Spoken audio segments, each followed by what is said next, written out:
Sports Edge, everyone. I'm Rick Wolf. Don't forget, at 9 o'clock this morning, Ed Randall will be here. He'll be talking baseball on this soggy Sunday morning. And as always, I invite you to check out my blog where you can post your comments and observations at www.askcoachwolf.com. My guest this morning is Dr. Timothy Kremchek of the Cincinnati Reds. We're talking about this absolutely very astounding and very disturbing, in my opinion, and as well as Dr. Kremchek's opinion, that Little League Baseball is saying that they've done this study that says that throwing curveballs poses no danger whatsoever to kids under the age of 13, which flies against all decades and decades of medical research. It's just hard to believe. Along the same release, they say Stephen Keener, the CEO of Little League Baseball, says, in effect, that one of the reasons why we don't think it's necessary to have a ban on breaking balls is because of the fact that it's very, very difficult for a Little League coach or parent or umpire, an umpire behind the plate, to determine whether a kid is actually throwing a curveball from the mound or that's just the way the ball leaves the kid's hand. Dr. Kremchek, I find that absolutely stunning. Well, so do I. If you're throwing a curveball and it's not curving, then you've definitely got a problem. And if you're an umpire, you should be able to see. Now, a Little Leaguer's not going to have that sharp break on the ball like a more mature thrower would, but he's going to have it bend. It's not going to come as hard. It's going to just kind of loop around the plate. That's all you need at that age to get batters out. But I think that's ridiculous that an umpire in particular could not pick up when they're spinning the ball. And I don't care what they say. When you're a big leaguer and you throw a breaking ball, the way you throw a breaking ball mechanically in your arm slot is the same as a fastball. Little leaguers, it's not.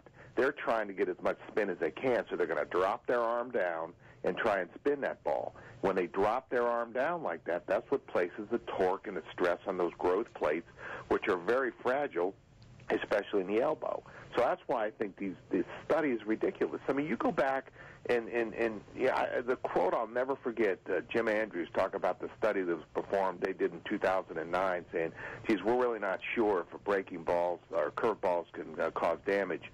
He said this study, it may do more harm than good. And that's his quote out of his laboratory in Birmingham, Alabama, and he's right, because you're going to get some of these guys that are stubborn, that don't want to believe it, that want to win so much, are going to hang their hat on this. And yet, what harm is that going to do to our kids? And this is coming out. This study, which is Little League is announcing, they're basing it upon Dr. Andrews and his clinic in Birmingham, Alabama. Let's get back to our callers. In fact, at 1-877-337-6666, we're joined here by former Major League pitcher Pete Harnisch.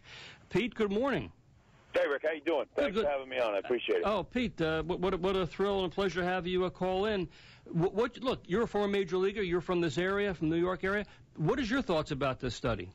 Well, hi, Doc. How you doing? I coach kids right now. I have an 11-year-old son and a 6-year-old son, and I've coached these guys for the last 3 or 4 years now. I'm just now getting to a point where the 10, 11-year-olds want me to, that I pitch in the big leagues, and they want me to show them how to throw a slider and a curveball and all this other stuff.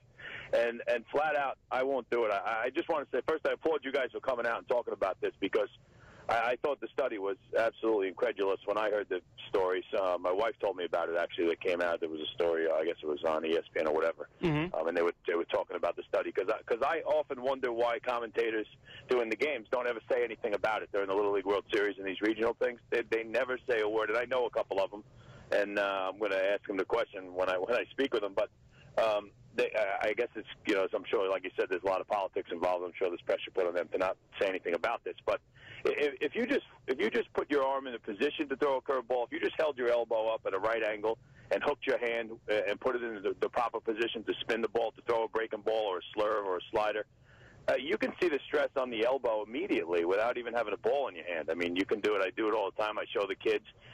It's a totally different ball game now, and it's absolutely. I teach. I won't do it. I tell the kids, I'm not going to show you how to throw a breaking ball. We're going to learn first how to throw your fastball to 4 different spots. Low in, low away, up and in, up and away. Spot your fastball, throw strikes, learn how to start moving your fastball around, which they can at this age now. They're starting to learn to actually throw strikes within the strike zone and throw change-ups, a straight change-up where you just simply slide your power finger, your index finger off to the side of the ball and just throw a straight fastball. So I'm starting to work with them on an off-speed pitch as far as a straight changer, but that's it. I think it's every year I watch this Little League World Series, I always wonder why there's not more. You would think there would be a larger ratio of Little League World Series participants to big leaguers, which there is not. You can't find very many. There's not that many out there that actually make it to the major leagues. It's because so many of them go through, end up having serious arm operations. Tommy Johnson. My educated guess slash theory is that they're basically very mature. I mean, you see some of these kids that are 12 years old and they're 5'10", 5'11", 170 pounds. Yeah. So I think they're basically men at 10, 11 years old, and by the time they're 18 years old, everybody else has kind of caught up to them. Yep. Which is kind of a major theory. It's not rocket science or whatever. But I just think that I watched a kid the other day. The first inning of the game, I happened to be at a USA baseball tryout with my nephew. We were on the way back. We're having lunch. We're watching the game. The kid literally threw 30. I want to say 30. I think it was 30 because I had it on the screen. 30 or 31 pitches. He threw 2 fastballs in the inning, in the first inning of the game. He threw 29 curveballs and 2 fastballs, and I just thought it was unbelievably ridiculous. Pete, I got to tell you, and obviously, as I said, I'm thrilled you took the time to call in this morning. This is what's going to happen, but because parents, coaches are going to say, well, there's no fear in throwing breaking balls, as they call it on ESPN, but we all know them as curveballs. Kids are going to start going out and throwing curve after curve after curve, not knowing how they're going to endanger their careers in a few years. Pete, I got to run. Thank you for the call. Appreciate it. Appreciate it, Rick. Take care. Thanks, Pete. That's former Major League pitcher Pete Harnish chiming in. And Dr. Kremchek, before I let you go, and first of all, I just want to thank you again for you taking the time this morning to come on and talk about this very, very disturbing, unsettling study.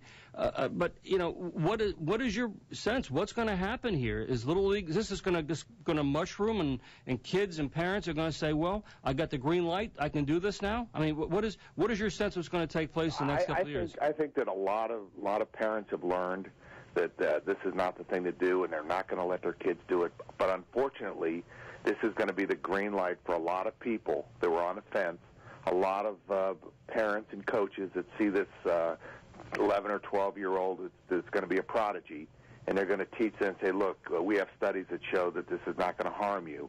And the kids that really have a chance, the kids that love the game, that want to play, that want to move on and just live and breathe baseball, I used to be one of those kids, are going to not get that opportunity because they're going to be injured early, or they're going to hurt themselves and set themselves up for problems before they reach the pinnacle of what they want to do. And that's what's so sad about this. Again, we are putting politics and winning at the Little League level above the health and prevention and safety of our kids. And, Pete Harnish Pete Harnish is a friend of mine. I've known him for years. He's a terrific guy. But we're not getting guys like Pete Harnish that are teaching these kids how to throw a breaking ball the right way. What's going to happen is somebody in the backyard going to start teaching them how to throw it the wrong way, which is even worse. That is a real concern, as you said, the amount of instruction at the younger levels. There aren't that many Pete Harnishes out there working with kids, and that is a concern. And anybody who's going to be a good baseball pitching coach probably has pitched and played at a moderately high level.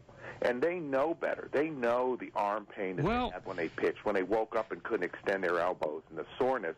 So they're going to be very, very sensitive to teaching these kids how to throw breaking balls. It's the guys that didn't play. Yes, that's what I say. That's the concern. Well, Dr. Kremchek, again, I can't thank you enough for coming on this morning and expressing your views about this. Obviously, there will be fallout in the weeks and months to come. We'll see what happens, and obviously we'll come back to you if there are new developments. But again, my thanks.